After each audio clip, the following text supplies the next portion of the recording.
Les autres pourront suivre. On a donné les consignes de sécurité, donc tout le monde reste regroupé. Il ne faut pas se disperser, pas de slogan provocateur en dehors de ceux qu'on a choisis. Et voilà, j'espère que chacun a un petit mouchoir. On ne protège pas. La qualité a changé, il y a des réseaux sociaux, les enfants sont connectés sur les téléphones. Je pense que cette situation nous interpelle tous. Que ce soit moi en tant qu'artiste, qu'est-ce qu'on fait pour éduquer nos enfants? Quel message on apporte? Les politiques, qu'est-ce qu'on fait? Le système éducatif, vous imaginez que nos enfants vont à l'école, et si à l'école qui se sentent capables de faire autant de choses, ça veut dire qu'il y a vraiment un problème et que nous sommes responsables. La responsabilité, ce n'est pas seulement les lois, mais c'est nous parents, c'est le système scolaire. Exact, tout à fait. Aujourd'hui, l'éducation, et moi, en tant que parent, je me sens responsable. Tout à fait. Parce que c'est pas seulement une fille, c'est plusieurs filles, mais c'est aussi des garçons qui sont aujourd'hui dans une situation. Quel enfant, quel parent aimerait que son fils se retrouve en prison? Ça veut dire qu'à la source, il y a un problème. Et donc on doit tout revoir. Et moi en tant qu'artiste, je suis venue parce que ça m'interpelle. Je me dis qu'est-ce que je donne, qu'est-ce que j'offre, qu'est-ce que j'apporte à cette jeunesse en tant qu'artiste. Quel est le message? Voilà. Merci. Merci. Bonjour honorable Lisa. Honorable, comment nous avons pour la marche concernant la fille qui a été violée? Nous voulons dire stop au viol. Stop au viol. Bisoba maman, nous avons des enfants. Moi personnellement, j'ai une fille de 12 ans. Je me sens plus que impliquée dans ce cas parce que si le viol est comme il faut à la niveau, il y a une école au niveau de nos enfants. Les autres, ça les m'a déjà à l'est. Les autres, ça les m'a déjà à la Kinshasa, tout là, ça déjà baka et belé à viol. Et aujourd'hui, les autres, au niveau de nos enfants, oui, la justice. La justice envoie quoi comme message? Quand ils condamnent une personne, ils en acquittent, ils fixent le montant à 10 000 $. Ce geste qui a été commis vraiment représente 10 000 $. Nous, en tant que députés, de revoir peut-être au niveau de la loi. On ne peut pas encourager les mineurs, nous ne pouvons pas les encourager. Et en tant que députés, nous allons nous impliquer. Et nous demandons à la première dame de ce pays de s'impliquer à sa maman, à sa basi. Moi, personnellement, j'ai une fille de 12 ans. Et je suis venue ici, tous ans, l'occupation est mais c'est un cas trop important. On continue à faire maman. La justice nous insulte. Nous disons stop au viol. Et nous devons déposer ce mémo. Nous voulons que tant qu'on appelle, revoir Makamwana, même par rapport au fait que Baza va mineur, qu'on puisse nous dire qu'est-ce qu'on peut faire par rapport à la mineur. Ils ne peuvent pas rester impunis comme ça. Moyennant 10 000 $. Donc, c'est-à-dire que moi, Nanayo, 6 ou 7 personnes font un cas de viol et ça équivaut 10 000 $ chacun. Et puis, ils témoigner, M. Subabi, que non, il y a. La justice, c'est ça la justice. Justice a aussi un message à Ndengoana. C'est pas grave, va la balle. Merci beaucoup. Merci beaucoup. Mbote manini koyo koloba na likama oyo ekweleli mwana ya mokie ya mwasi ya 13 ans na bandeko mibali 11 oyo bazole tokoloba ya liboso nanu ke tokonstate ke kozala mobola na Congo eza infraction moni na batexte de loi toyebi te bakangela yango combien de jours, combien de ans, combien de semaines. Parce que soki mwana mwasi wana azalaki mwana ya nde lelo toza na balabala te po tobanda kotambola to soutenir libota na ye. Eza normal te bazuzi botangi classe mais boza koloka mboka cour constitutionnel toyebaki bino kuna nde bosala mambubutu lelo comité tribunal pour enfants et bandokata mamba bana na 19h déjà l'état na biso lobi 18h mwana mokia kotambola libanda te eza sur heure ba mineur te mais tant baza kokata mamba bana na 19h bakateli ngo banani nani azalaki et puis sans présence ya ba avocat ya victime ezalaka te nayoki baboti mosusu bazoloba mwana wana azalaki vierge bandeko 18 chapu ndeke koseka te bana na biso oyo biso tokolaka na dessin animé na Chantal Goya bana oyo bawatala novelas bana ya 6 ans na école akoyebi biso l'un est amoureux de l'autre yo kocontrôle mwana ase makambo wana ndenge aujourd'hui il y a internet baplace oyo biso bamama tebokende na baportable te bana na bazokende baleki biso na oyeba téléphone. Donc toza na position ya koloba ebele te tout ce qu'on a kosenga na bapoto bakimisi bana ke basungi bana na bango te fale batika bana na bazwa etumbu na bango po lobi babandela te pona mabota toboti basi toboti mibali mwana asebi kosomba masanga drogue koluwe appartement pe kokendo sala mwana mwasi buzoba osilisi ofilme yango akosala ndekone na ndako akosala cousine akosala tante eza mabe ye juge alobi akondane bana na mususu te po bango bazwaki kaka biloko na bango ya nzoto batiaki na munoko ya mwana wana donc fellation eza infraction te seke mwasi ya juge ana ya toza na bandeko mibali ayo ebele moko mpe asala yango mwasi na ye ezala infraction te puiske eza infraction te juge alobi ke bana mosusu alibere mpo bango batiaki kaka misapi mais juge atindela biso mwana na ye ya mwasi toza na bandeko mibali ya ebele tokosenga moko na bango atya mpe mwana na ye mosapi parceke eza nango infraction te même nga mpe nakobakisa mosapi na nga mpo eza infraction te je pense que parfois so tozotranche makambo tozalaka baparent au-delà ya kozala juge to nini tozala na bascrupule il y a des choses qu'on peut pas dire comment yo na rapport no okoloba les autres n'ont fait que la doigté les autres n'ont fait que des fellations une fellation non consentie n'est pas un plaisir c'est un viol mais vraiment les juges est d'une grande incompétence conseil na bango ya ordre et mega sanctionner sous wana parce que to matato kita ba corrompre ye akoyesa biso te que on a mes conscience en tant que père akati makambo wana normal eza kitoko te mboka ezokende na kokufa mikolo ya bata motindo lokola owa après bakanga mpe moto apesaki appartement na bana mikie po bazo baloue mwana moke aluwaka appartement te mokolo appartement ayebani eza lieu de crime bazana mokolo appartement toyeba nani yango azana balocataire ya bana mikie na mboka oyo tomona yebiso mpe totindaka si bana neti ekomi place ya fete il faut arrêter les gens ne sont pas bêtes okati makambo balesaki okaniaka mais ebeti mais kaka obomisa c'est tout. Merci beaucoup. Maman Denis ya hôtel biso mpe likambo oyo parce que mwana wana aza na mbongo mpe baavoka ya ocorrompre te neti yo oza na pouvoir au travers ya mobali na papa Félix s'il te plaît maman ya kosunga libota oyo parce que bango moko bakokoka te voilà eza normal te. Bonjour madame.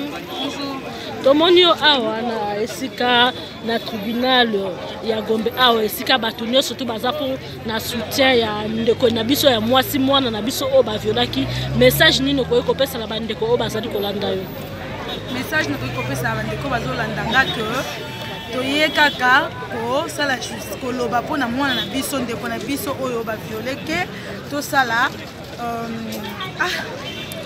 comment je peux dire, je manque même de mots à dire, justice et ça, ça na logique et la normalité.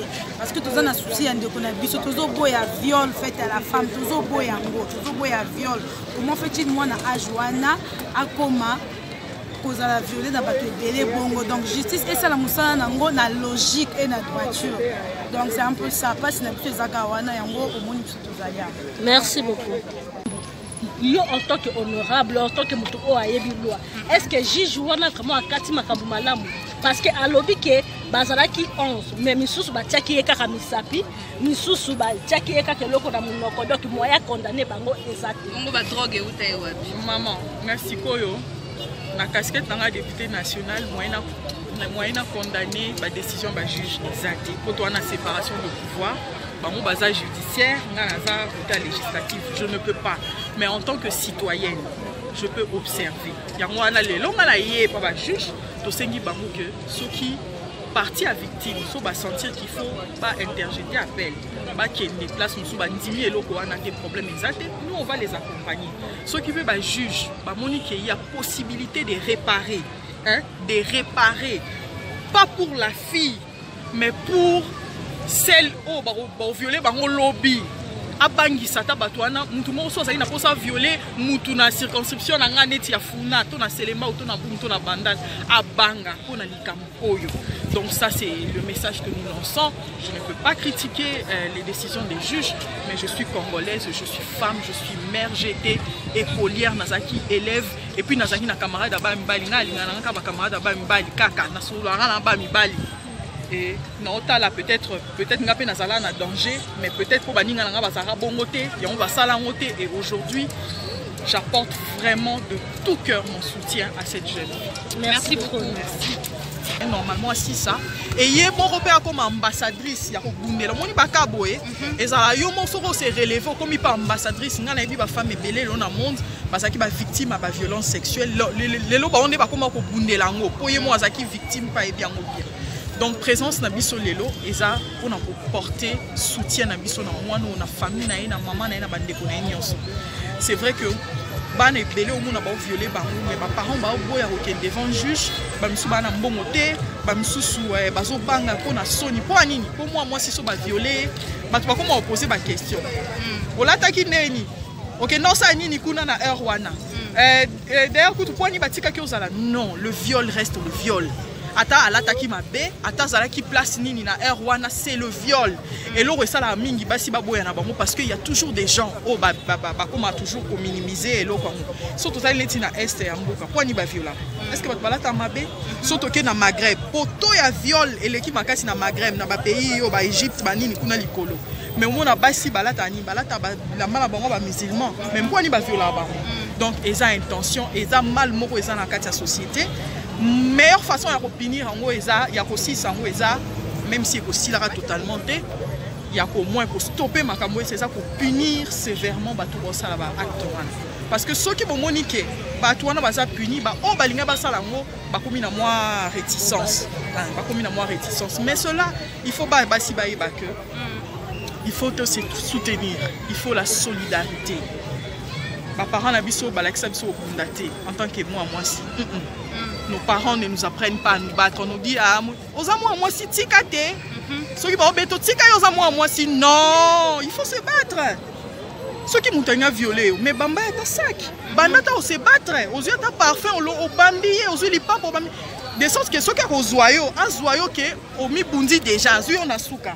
Mais nous on nous a pas appris à nous battre.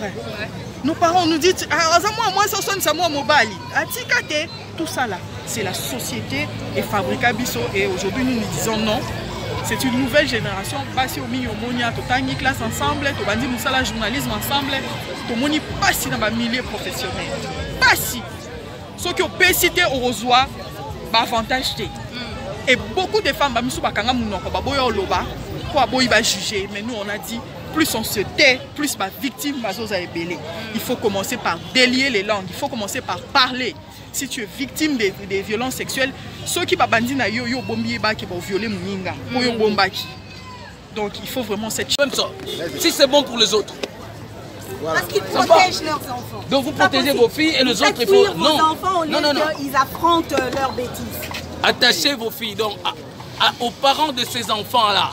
Nous vous demandons de violeurs. Donc aux parents des violeurs, nous vous demandons prenez vos filles à vous qui sont à la maison, ne les sortez pas. Voilà. Donc gardez-le parce que vos enfants, à vous, vos garçons, vous les envoyez violer les filles d'autrui, le vôtre, vous les cachez à la maison, gardez-le aussi.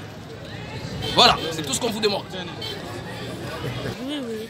Ça fait mal. Oui, papa. Quelle est votre intention parce que je n'ai pas écouté. Oui. Quand vous avez appris cette information, quelle a été votre réaction? J'étais très choqué. J'étais très choqué et surtout scandalisé par la justice de mon pays. Scandalisé. Il n'y a pas longtemps, nous venions du mois de la femme. Il n'y a pas longtemps. Le mois de mars, c'était le mois de la femme. Et puis, le 17 mai, il y a un fait. Et puis, la décision de juge va à l'encontre de ce qu'a été le mois de mars. Non. Protégeons nos enfants. C'est nos futures femmes. C'est nos futures mères. Et voilà. C'est l'avenir de la nation. Étant parent, quel est le conseil que vous donnez? Nous ne devons pas envoyer nos enfants à l'école, puisqu'il y a ce fait-là, non. Mais je pense qu'un parent responsable qui voit que son fils a commis un tel forfait, je serai moi-même le premier à le déférer devant la justice, moi-même. Donc je l'amène, je le dépose là, je dis, il a commis un forfait, sa place n'est pas à la maison chez moi, sa place est en prison, moi-même. Donc je n'irai jamais payer un sou, ni à un avocat, pour défendre un enfant de ce genre. C'est pas digne qu'un parent puisse avoir un enfant de cette moralité-là. C'est indigne qu'on cite ton nom, que non c'est le parent de tel, de X ou de Y. C'est indigne. Les gens doivent quand même se sentir, disons, choqués. Qu'on cite mon nom, non, c'est le papa de tel. Non, cet enfant-là, je lui enlève d'abord mon nom. Hein, jugement, je ne sais pas moi comment vous appelez ça, jugement hein, supplétif. On lui enlève mon nom et puis je le défère devant la justice. Cet enfant-là à la maison, mais même pas un danger, mais ses sœurs le prennent comment? Parce que ce garçon-là a des sœurs de 13 ans, de 10 ans. À la maison, le parent se sent comment? Ce garçon-là à la maison qui a violé une fille de 13 ans à côté de ses sœurs, il le met comment? Non, c'est choquant. Choquant, énervant, mais nous ne sommes pas la justice. Voilà, ce juge-là se ressaisisse. Il a aussi 2 enfants. Protégeons nos enfants. La directrice exécutive de l'Union congolaise des femmes des médias. En fait, c'est l'UCOFEM qui a écrit la lettre pour demander à l'autorité cette marche. Et là, on voudrait en concertation avec les responsables de différentes organisations, on voudrait dire merci. Merci à tout le monde pour cette mobilisation. Nous sommes depuis 8 heures, nous sommes là pour répondre à cet appel, pour marcher. Et l'objectif était de déposer notre mémo. Nous sommes arrivés et vous vous êtes rendu compte qu'on ne nous a pas reçus. Ce n'est pas un problème, il ne faut pas nous décourager. Au contraire, nous devons plutôt nous mobiliser davantage pour que ce que nous sommes en train de défendre soit connu et que nous puissions obtenir gain de cause. Alors ce que nous allons faire, comme on n'a pas pu nous recevoir, nous allons continuer à nous battre, continuer à toucher les autorités, aussi voir d'autres autorités, pourquoi pas le Parlement, parce que c'est le Parlement qui adopte les lois et nous demandons à ce que la loi aussi soit revue pour que les victimes se retrouvent et que nous puissions associer plus d'autorités possibles. Et donc nous allons rester en contact à travers les collectifs Justice pour elle. Aussi on demande pourquoi on met S. Nous devons comprendre le S là. Nous marchons aujourd'hui pour la fille de 13 ans. Mais il n'y a pas que elle. Il y a beaucoup d'autres victimes qui sont peut-être pas soutenues, qui sont là sans voix. Et donc c'est comme ça qu'on a ajouté les S pour que cette action puisse servir aussi pour toutes les autres victimes. Et donc on reste en contact pour voir ce que nous allons faire. Revenir la semaine prochaine, on va nous fixer. Nous tenons des réunions de manière régulière pour savoir quand est-ce qu'on aura encore cette mobilisation sur les terrains. La semaine prochaine, oui. On va déterminer la date, le jour, la date, pour que nous puissions le faire. Mais on ne s'arrête pas là. Nous allons continuer jusqu'à ce que nous allons obtenir gain de cause. Merci donc à vous tous. Merci pour la mobilisation. On reste ensemble. Merci. Alors nous avons prévu un tout petit discours parce que nous étions vraiment motivés. Nous savions que le mémo venait et nous savons qu'il viendra, comme a dit Anna. Nous sommes tous ici, que vous voyez, tous ceux qui sont derrière. Nous faisons partie du collectif Justice pour elle. Et voilà notre discours.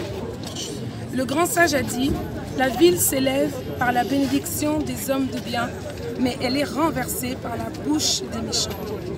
Aujourd'hui, la présence de tous ses pères, de toutes ses mères, de toutes ses sœurs et de tous ses frères, venus soutenir notre jeune demoiselle de 13 ans qui commence à peine sa puberté par un drame bouleversant dans une vie, nous renseigne qu'il y a de l'espoir pour notre pays où tout ou presque tout semble ténébreux.